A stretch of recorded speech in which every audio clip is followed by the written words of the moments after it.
Wife Material Podcast. So, on Twitter, you got some people who have their viewpoints, and they're ladies, they're females, have their viewpoints of the podcast. And one of them stated, "Where's the podcast for to become a husband?" Right. So basically, husband material podcast is what they're saying.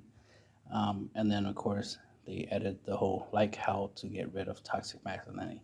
So I guess they want that to be the number one episode for husband material podcast, which will be interesting. I mean, I'm not against the idea of doing that. It just, to me, the whole wife material podcast does include the idea and the roles of a man, of the husband, what's expected of him in the role,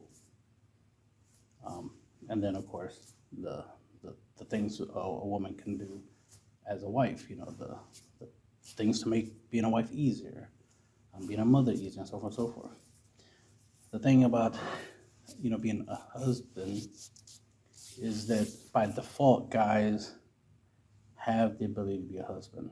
That's the thing, by default they have the ability to be a husband, because a lot of what describes a husband is what describes a man in general. A protector, a provider, right? A problem solver, loving, caring. Those are criteria that do describe a man, right? Being strong physically, emotionally, as in not let your emotions control you, but you control your emotions. Not only can you control your own emotions, you can also help other people control their emotions. That's the benefit. That's the symbiotic benefit of men and women being together. Men have typically, what makes a man is that he does have control over his emotions. Not that he doesn't have emotions, it's that he better manages it. Right? He tries to reduce and mitigate the decision, how his emotions affect him. Right? He could be sad about something, but he's not going to spend the whole entire day or a week or a year or the rest of his life being sad just because he was sad that one time. He's going to try to find ways to be happy. Right? He's going to make himself happy. This is why a lot of guys tend to have hobbies, things that they like. So whenever they feel sad or stressed or angry, they'll go to their hobby. They'll resort to their hobby to help them deal with it.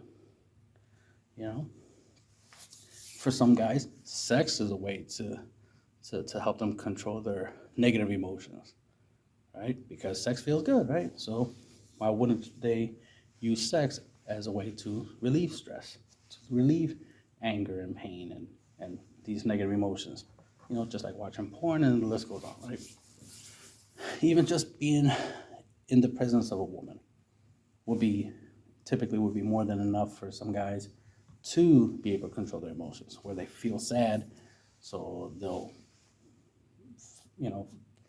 go to one of their female friends to talk to, or a female that they know they can speak to them and try to get the negative feelings away, or they'll talk to their guy friends to and let out their thoughts and their concerns, or a significant other, spend time with her, even just doing something for her, right?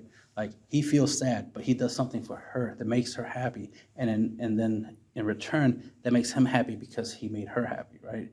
So it's the happiness from accomplishment thing, right? We derive pleasure, right? Happiness. Men derive happiness from achievements. So if I can achieve something like doing something nice for my wife or my significant other, right, then that makes me happy. Therefore, I'm no longer sad from whatever was making me sad. Like, for example, if I'm sad because I couldn't afford a trip, like couldn't afford to go to Hawaii or something, and take my wife there or something like that, right? So I feel sad about it. I feel bad. I feel that, whatever, I feel bad. Let's just leave it that way. I feel bad. A way I could feel good about it is if I could find something equivalent, something that I can do that is good enough that can make the situation better. It's like, okay, I can't take you to Hawaii, but I could take you to at least to the beach or something, somewhere to a nearby beach, and we can make a day out of it or something like that, and that could be good enough. Now I feel better, right? Because at least I did something. Because before I couldn't do the thing I wanted to do, and that's what part of what made me sad, right? Is because I couldn't do it. It's like I want to do it, but I couldn't do it. But there's this other thing that I can do that's good enough. It's it's almost the same as going to Hawaii, because Hawaii has beaches, right? So I took you to a beach, and that's good enough. Granted, ultimately later on, I will have to try to take you to Hawaii, whatnot, down the later in the future, right? But until but in the meantime, I want to fix this. Just like if I missed forgot somebody's birthday or something like that, or something happened and it's like, oh man, I wasn't able to be there for you for that specific thing. I'll make it up for you. Guys are always trying to solve problems, right? They're always trying to make good. And the idea, one of the many things about being a man is that you're a man of your word. You don't say you're going to do something and then actually not do it. Like your intention when you say you're going to do it is that you're going to do it. And the reason you said it out loud that you're going to do it isn't just for the other person to hear you and the other person be like, oh, okay, he's going to do it. It's for you to hear yourself say it, because you want to make sure out loud you are declaring your intent of doing something and you're going to do it. So you're actually telling yourself that you're going to do it. So when you make a promise outward, not just in your mind, but you actually say it out loud, when you actually say out loud that you're going to do something, that is you actually saying it to yourself. So you're just speaking out loud, saying it to yourself that you will do that thing. And again, guys, derive happiness from achievement. So achieving that goal, that promise, that thing that I said I was going to do, by actually doing it, I'm going to derive a lot of happiness from that. Right? That's going to make me feel happy, right? It's going to make me feel something. So doing things tend to make guys happy. Just like sex, right? Having sex makes guys happy, right? Because it's something you're doing, right? With someone you're doing. So there's that. Sorry.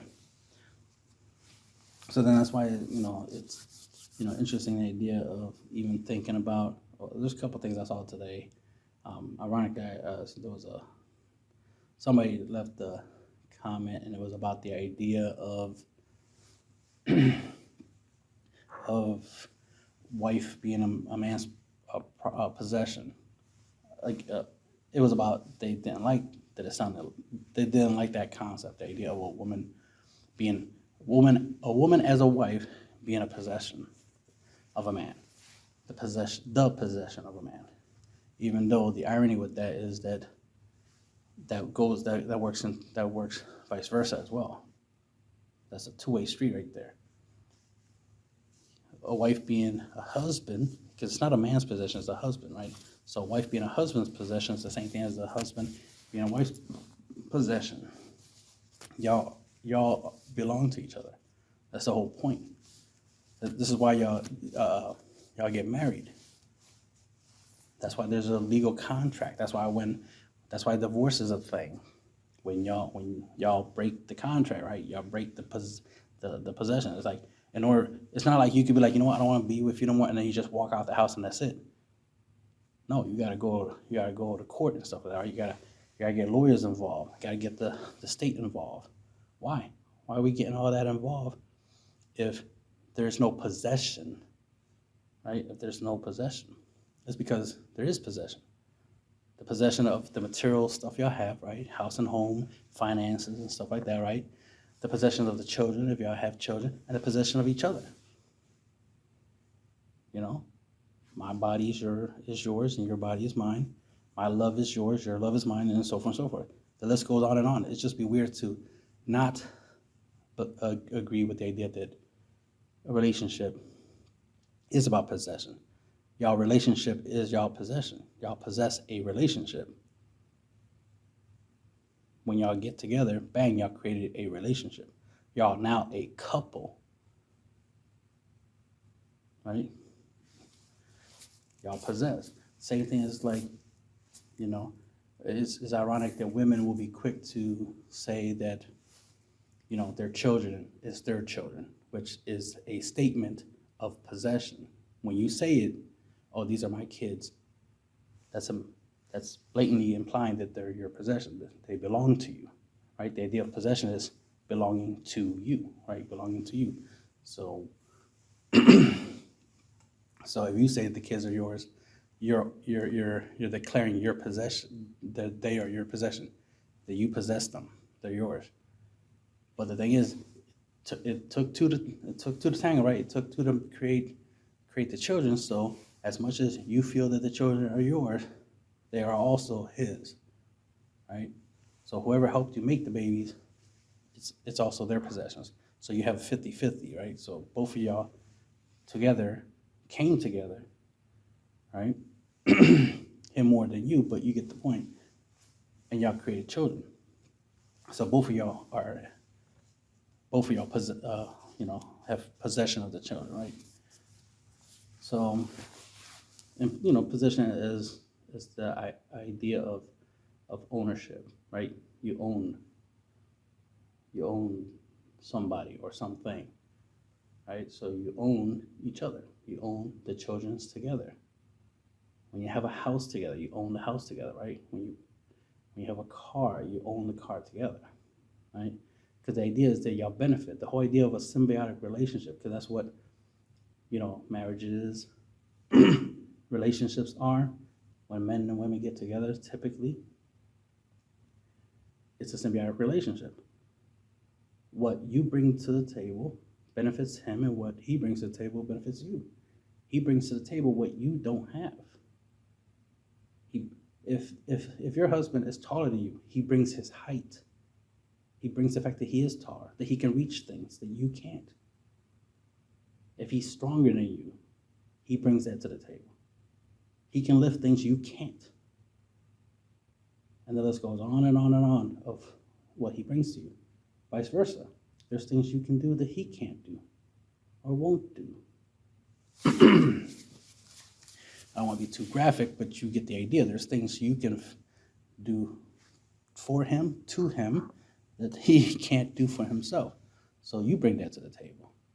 Then there's, you know, your emotions, right? He needs to control his emotions, right? You need to express your positive emotions, not your negative emotions.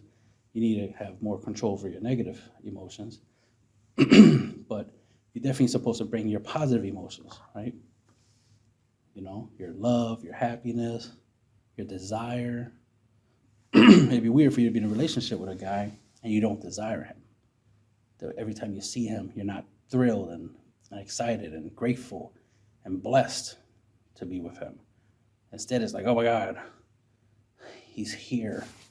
I just wanted another hour up to myself. And it's like, damn. Selfish much? A little bit of hypocrisy there, right? It's like you're supposed to be wanting to be with somebody, especially when you agree to marry somebody. It's because you definitely want to be there in their life for a long time. You want to be there involved in everything that they do. And there's always that misconception, that confusion of when you get with a man, it's supposed to be like the funny thing is women, I've noticed women will try to be this whole like, oh, not serving no man, not catering to a man. But when y'all talk about what y'all expect men to do for y'all, it's always in the capacity of servitude. It's always in the capacity of doing things for you. You know, I agree and understand having a list of things he shouldn't do. You know, like shouldn't hit you, right? Shouldn't cheat on you, right? You know, shouldn't, you know, there's a lot of things that, you know, it makes sense for you to have a lot of things he shouldn't do because, you know, it would be wrong to do, right? Logically. But instead, y'all have a long laundry list. You have tons of lists of things he should do. And that seems problematic, considering the fact that all men want from women, and our list is very short of what we want from women. You don't even want to give us what we want from our list, right? Now, I'm not speaking for myself when I say that. That's just something in general. In general, when guys want stuff, their list tends to be small. I'll use the sex, sandwich, silence thing. Let's say that's the only 3 things they want: sex, sandwich, and silence. That's what 99% of men on the planet want. But women will want 20, 30, 3,000 things for him to do for her. That's a lot. You're demanding a lot from a man, but he's not demanding a lot from you. He's asking for less. And then you're trying to give him less than that. Make that make sense, right? Most guys are willing to try to give you the most. A guy's okay giving you the 30 things you want as long as he gets the 3 things he wants. Sex, sandwich, and silence, right? As an example. He's okay with that. Because it's better to get something than nothing, right? It's definitely, you know, if those 3 things, and all he wanted was 3 things, if he can get all 3 of those things, he will be happy just with those 3 things. Because he's not that greedy. He's a minimalist. He's not ungrateful, you know, if he gets the 3 things he wants. If he gets 3 things he don't want, of course it makes sense he's not going to be happy because he's getting 3 things he don't want, right? Notice that I used the sex, sandwich, silence example. Notice in those 3 things, right, none of those 3 things, you know, include cheating on him, hitting him, disrespecting him, not listening to him, right? Constantly berating him, constantly asking him to do things as if you can't do shit for yourself. Like if you're a 5-year-old girl when you're supposed to be a grown-ass woman, right? And the list goes on of all these exaggerated things, these extreme things. I'm not saying that you can't ask your husband to, you know, do things here and there, you know, because remember, you're asking. It's when you're demanding. It's when it's like every second of the day. As soon as you see him, immediately you have all these demands, like all these things you need him to do. You know what I mean? You wouldn't like it if he did that to you, so make sure you don't do that to him. The idea is, you know, you bring a couple things to him that you know only he's capable of being able to do it, and have him do it, and then you take care of the rest, and vice versa, right? That's the way it should be. You're supposed to bring certain things to the other partner that you know only they could do it. They're the ones that are qualified for it. They're the ones who have the ability to. Like I wouldn't go to my wife, let's say she's shorter than me, I wouldn't go to her and tell her to go, you know, reach for something high up on a shelf and, you know, bring it to me. Because, you know, that, right? I'm the tall person, so I should be reaching, and I'm capable of reaching it. It's easy for me to reach it than for her, so for me to make her or ask her to do it. I mean, if she's willing to do that's appreciated. Like, I'll appreciate if she's willing to, you know, go get a ladder or something and try to go get the thing for me. That's appreciated, right? You know, and I definitely appreciate effort, right? The fact that somebody's willing to do something. But you know, the fact that I know I can go reach it and get it myself, and it's just much easier if I go do it than to have her put in all the extra effort, you know, take all those extra steps just to try to get something for me that I could get for myself. You know, I'd rather have her do something that I know she can do. You know, if she's good at filing taxes, then I'll ask her to do the taxes, right? As an example, if she's better at it, it makes sense to have her do it. But, you know, and that's the thing that most people don't think about or don't even understand. You know, I see it a lot that, you know, there's a big misunderstanding of what you're supposed to do, because you're not supposed to have a mindset of what the other person's supposed to do for you. You're supposed to have the mindset of what you can do for them. What can you do for them that they can't do for themselves? It's not what you can do for them that they can do for themselves, but you're just going to do it anyway, right? Like, oh, of course he can wipe his own ass, but I'm going to do it for him anyway. I'm going to wipe his ass just because because I can and I want to. It's like, hey, to each their own, you do you, but I'm just saying, it's like, you should be bringing stuff, your own expertise. You're supposed to be bringing skills, because a relationship is not too different from a job, right? You bringing useful skills, talents to a job benefits the business. It helps the business be better and grow. And they definitely appreciate they're supposed to. The way the world is nowadays, things are a little different, but typically businesses usually used to appreciate people who came in and brought more to the job than what they were asked to bring, So in a relationship, you bringing extra stuff is important. So you might be used to, like, when you get a job, you'll just do the bare minimum, right? You just do what the job was to do. Like, let's say you work at McDonald's and your job was to flip burgers, and that's all you did. You didn't do nothing extra. You didn't do cashier. You didn't mop and clean. You didn't do fries. You didn't do all the extra stuff, right? You just flip burgers.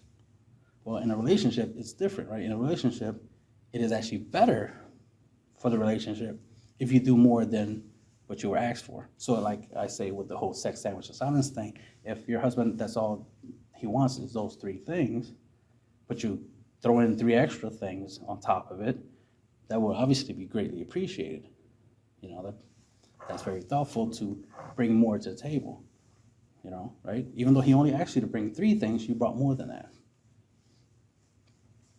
That kind of stuff will be appreciated. That kind of stuff will, get noticed, and that will definitely give you extra brownie points, as they say. Doing that extra stuff. You know what I mean? Same goes for for the bedroom. You doing extra, goes a long way, and vice versa. Same goes for him. You ask him to come home, to spend time with you, because it's your birthday, and when he gets there, he picks you up and takes you, to Paris or something for your birthday, right? Wouldn't that be amazing? Wouldn't you feel grateful about that? Wouldn't you be like, oh my God, that's amazing. That's so thoughtful. That's more than what I asked for. It always feels good to get more than what you asked for, right? Everybody likes more. The problem is when you feel entitled to it. We all know that's always a problem. Feeling entitled to more, feeling entitled to something. You know what I mean? If my wife just one day walked up to me and like, here, I got your Rolex. I paid for it. Like, wait, out of your own pocket, you bought me a Rolex. Because it would be weird if she comes up to me with a Rolex and says she bought me a Rolex with my own money. And it's like, so you spent my money to get me a Rolex.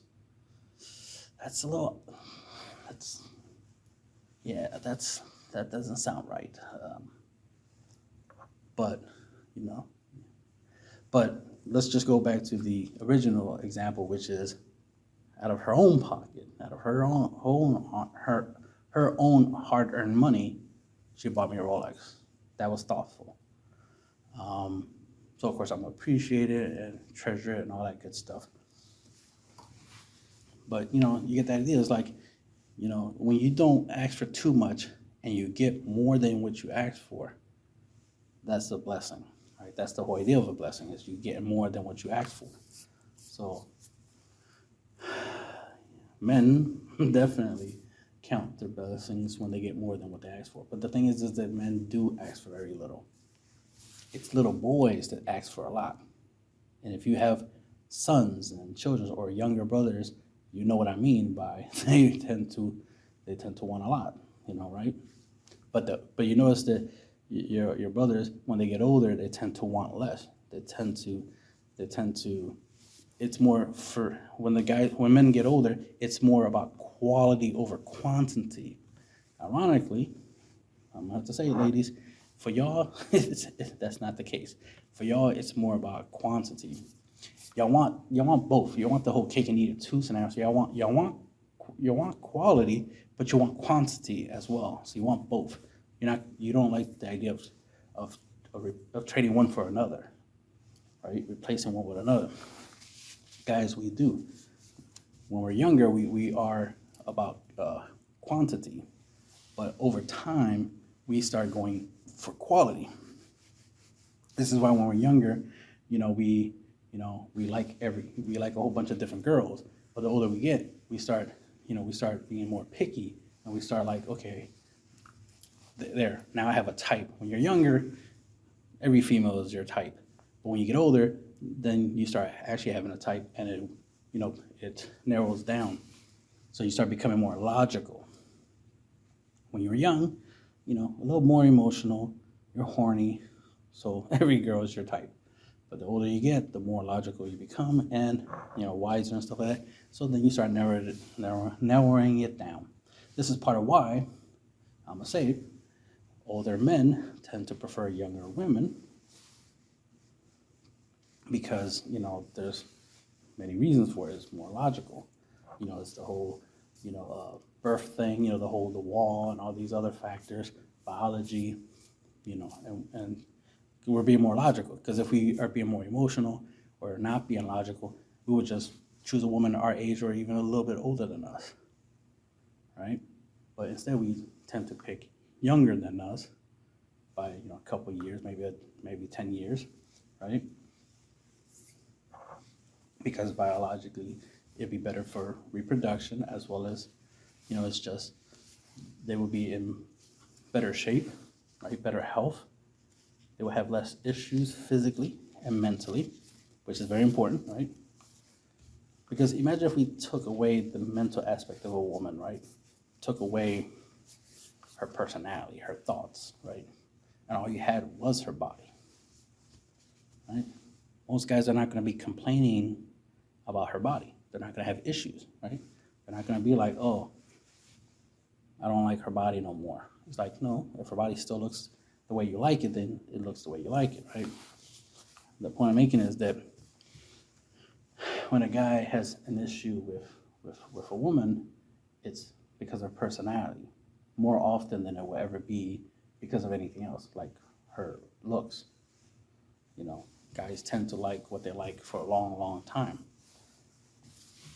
It's personality that tends to is what becomes a problem, especially when her personality is changing. When her personality changes, then of course his interest in her changes, which is why it's a good idea to not change your personality too much or too fast, because that will ruin a relationship if your personality changes too fast.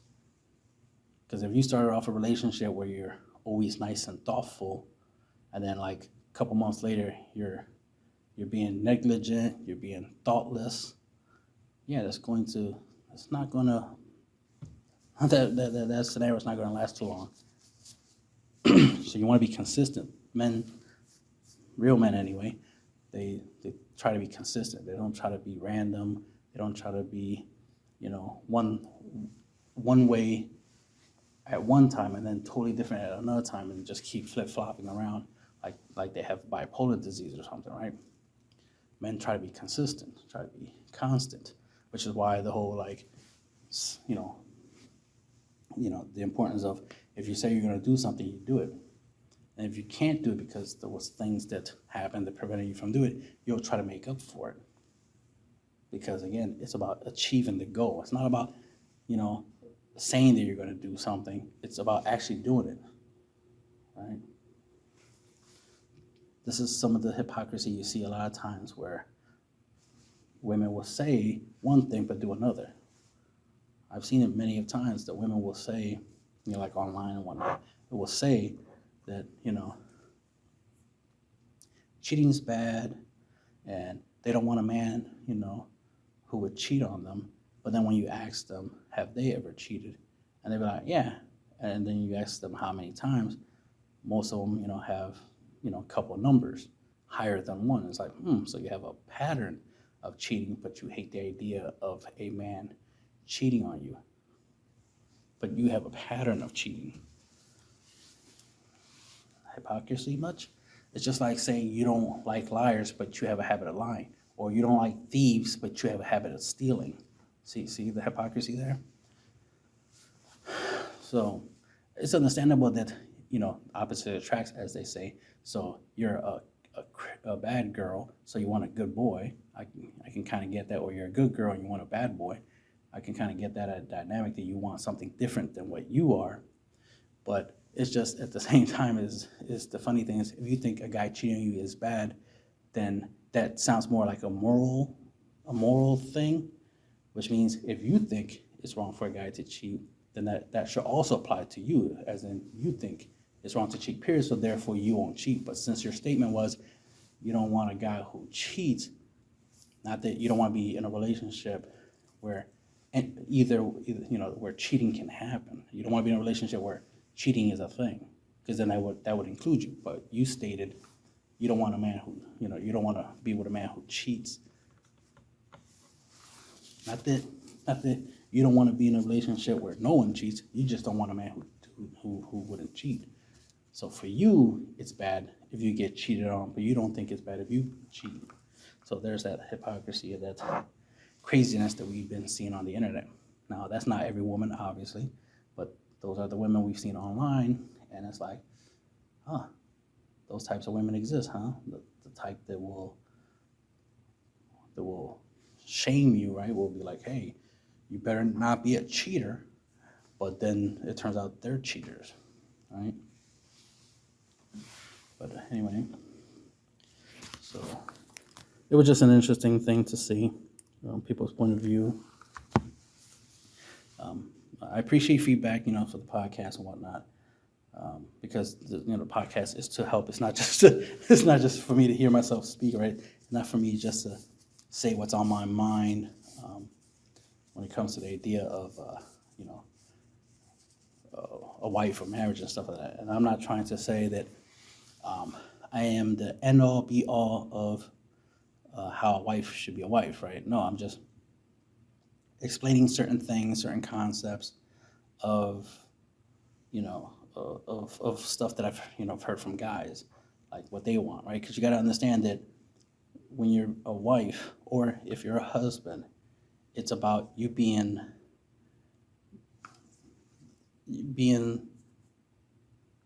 skillful and capable of doing things within that position, right?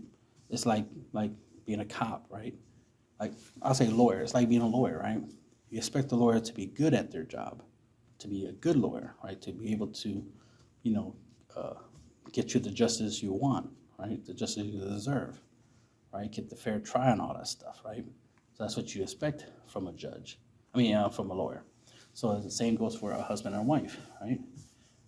Women expect, a wife expects her husband to be a certain type of way, do certain types of things, right? And vice versa. The husband expects things from the wife. And men are logical, so we expect that if we expect a give and take. We expect that if I want stuff from you, I know I got to give you stuff in return. So it's kind of like a business transaction. I know promises that I make to you, I have to keep them, and vice versa. So if I want you, if I expect you to do things for me, then I need to make sure that I can do things for you in return. That's why I always use the term symbiotic relationship, so people can understand is that the things we do for each other is what we need from each other. I need stuff from my wife. She needs stuff from me. So I'll make sure to have what she needs. I want to make sure she has what she needs. If she needs my protection, I'll make sure I give it to her. If she wants my love, I'll give it to her. If she wants my money, my heart, my body, whatever she wants, I want to give it to her. But in return, I expect the same. I expect that whatever I want, I can get. So that's why it seems weird to try to be in a relationship where, like, no relationship should consist of 90% no's. You shouldn't be saying no to your significant other 90% of the time. Like, then that's not a relationship that you should be in. It should be the reverse. 90% of the time you're saying yes to your significant other. The remaining 10% is, the maybes, no, should be the remaining 10%, right? Because things happen. You're not always going to agree, right? That's understandable, that's logical, that's just natural in human behavior. But there's a problem when the no's outweighs the yes. This is part of why most women, when they use the term toxic, because remember I mentioned earlier about the whole toxic masculinity, which is not really a thing, just like there's no toxic femininity, right? Because that's implying that being feminine is bad and being masculine is bad, which is not. These are not bad things. So toxic is bad. So just toxic alone. So I agree with the idea of not being a toxic man and not being a toxic woman, but saying masculinity and femininity, and putting the word toxic in front of it, that's just word sauce, right? Word salad, as they say. It's just you took two words and put them together that don't belong together, but you put them together anyway because you're trying to use one word to disrespect the other word. Being masculine is a good thing, but you put toxic in front of it to make it sound bad. Just like being a feminine is a good thing, but you put the word toxic in front of it to make it sound bad. So that's why it's not real. It's not a real thing, because being masculine is not bad. Being feminine is not bad. Just being bad is bad, right? Being a toxic person, period, is bad. So let's not be toxic. So yes, husbands should be toxic, and females and wives should be toxic, obviously, right? But the thing about toxic, the idea of a husband telling his wife no. A lot of times when women talk about, my boyfriend or husband was toxic, it was more likely because he kept saying no a lot. He said no a lot. He disagreed with her a lot. So because he wasn't a yes man for her, that was the problem. I've seen that many of times. That I've seen people, other people's relationships. Because I'm the type of person that learns from other people's mistakes, so that way I don't make them. So I make very little mistakes in my life because I'm always watching everybody else, always watching what everybody else is doing wrong, right? So I learn from their mistakes. So I've seen other people's relationships and see how it went. And a lot of the times it was, the scenario where the reason why the female of the relationship, was really mad about the relationship is because she kept getting told no more a lot. And that's understandable, because even just as, as being a child, even when I was a kid, I didn't like hearing no a lot, but I got used to it and I expected it. So I always planned for the worst, which was to get a no from my mother, but hope for the best. Hope that she says yes, but I always expected no. See, I got used to it. So I adapted and understood that I'm not gonna always get a yes, right? So I expect a no, but I hope that I get a yes. So then when I do get a yes, it's much more special. It's more valuable. So, but most women, they're used to getting yes more than no. So that's why when they meet somebody that says no to them, it becomes a problem. I can use one of my past relationships. The relationship was good. I'm a good man. I listen to her, I respect her, I treat her good. But the thing is that there was a lot of things that she was wrong about, and me caring and being honest with her, I told her the truth that she was wrong, and that was an issue for her. Because she wants to be right, but she wasn't. And, saying no to certain things, expecting her that if she wants certain things, she has to be able to justify them. She can't just be like, she wants it and I'm supposed to make it happen. She has to be able to justify it. It's like, why? Do you need it? If you need it, I got you. But if all it is you just want it, and I'm supposed to be like, oh, because you want it, I'm gonna just go make it happen. It's like, I'm not a genie, right? I mean, I can make wishes come true, but I'm not, my wishes come with a price. Let me put it that way. My wishes come with a price. You gotta be able to justify me granting your wishes. You can't just be like, oh, I want this, I want that, I want this, I want that. You know, I'm not a charity. I'm not giving out handouts. Basically, what I'm saying is that don't take my kindness as a weakness, and don't be a freeloader, right? Freeloader, gold digger, whatever you want to call it, right? If you need something like food, I will buy you food because that's a necessity. But if I fed you already, but then suddenly you're like, oh, I want some more food. It's like, well, I know you're not starving, and I know you just ate because I just paid for it. You're gonna have to wait 6 more hours before I feed you again, right? Before I am willing to do it. Now, if you want to go and eat again, eat more on your dime, that's one thing. But if I'm going to be paying for it, I'd rather wait 6 more hours when I know you'll be hungry again, because that's 6 hours of you not eating, and that's 6 hours of you digesting the food you already ate. That yes, of course, you need to refill. I look at it as the same way as like a car. It's like if I just put gas in your car, I'm not going to put gas in your car again. I just put gas in your car. So let's use that gas first. Then I'll refill the gas tank later. Once you're running low on gas, I'll refill it then. But I'm not going to put more gas when I already just put gas. That's the way I look at it. So if I just fed you, right, or you already ate, right? You ate, you consumed food, then we shall wait. I do this to everybody. This is not just like, oh, I do this just to women or something like that. Like, no, I do this to everybody. It's like, no, you just ate, so let's give it 6 hours, and then we'll eat, right? But at the same time, it depends on how much they ate. If all they ate was like a candy bar or something, like, and they want food, I'm like, okay, I'm gonna feed you, because that candy bar is not enough, right, to give you energy. I'm not gonna make you wait. I'm not gonna make you wait 6 hours to eat, considering the fact that candy bar is not gonna give you enough energy for those 6 hours anyway. So I'm gonna feed you. But again, got to be able to justify, got to be able to,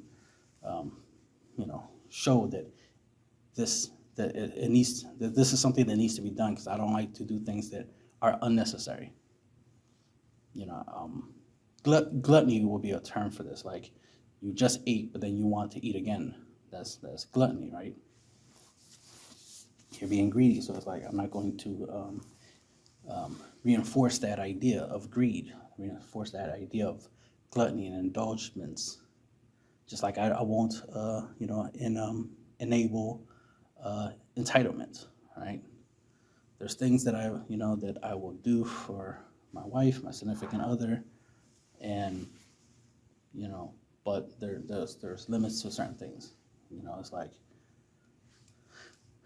there's most of what I do for you, you have to earn, and vice versa. Most of the things that I want from you, I know I have to earn, and that's just fair. Because if we put it in that context where the things I want from you, I have to earn it, and the things you want from me, you have to earn it, that makes it fair, right?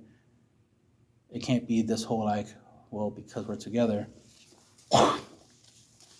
I gotta do this, that for you, and you gotta do this, that for me, just because we're together. Just because we exist around each other, I gotta do all these things for you, and you gotta do all these things for me. But, right, what makes that what can cause problems in a situation is if somebody does less than the other in that context.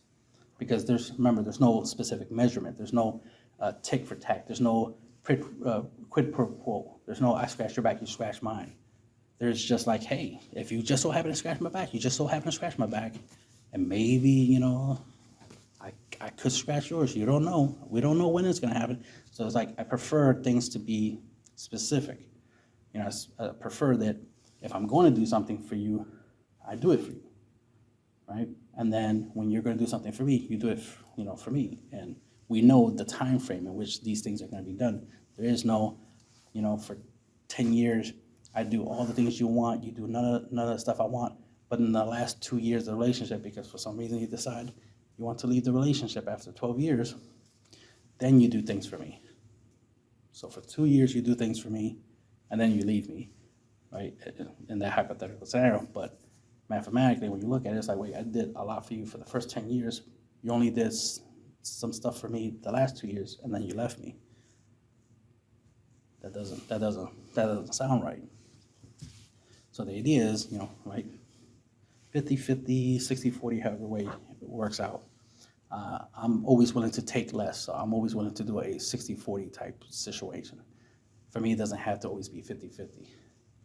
I have no problem taking less, as long as everyone's happy. That's the thing. I'm always willing to take a loss as long as everyone's happy.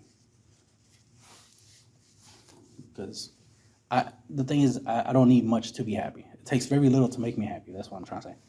And most guys are like that. We don't need much to be happy, so we'll take less just so everything works out. That way everyone's happy. A win-win scenario. I'm all about the win-win situations, right? But the thing is, you typically see nowadays in modern day times, it's usually the win-lose situation. And I've seen it a lot in the women's side of the category of the situation, right? Where they want to win more than lose at the expense of their man. I can understand if you are not in a relationship with a man and you're competing with him and you want to get more than he does. That's competition, right? That makes sense. So competing against a man for stuff is okay when y'all not in a relationship, right? When y'all are individuals, single, competing, then yeah, get what you can, girl. Get yours, right? But if you're in a relationship, it's not about you wanting up your man. It's not about getting more out of the relationship than your man. That's not how it's supposed to work. It's about both of y'all benefiting from the relationship. He benefits from you, you benefit from him. That's the way it's supposed to be. But right now, in modern day times, we have this whole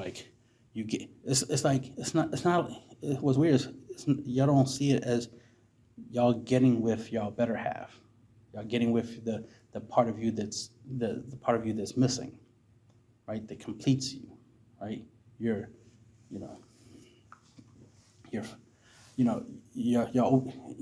teammate. Y'all always see each other as opposition,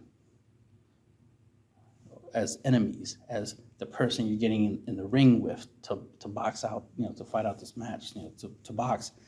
That's the weird thing. It always seems like that's the whole point. Women get into relationships so that way they can try to win stuff, win trips to around the world, win fancy clothes and eat in different places.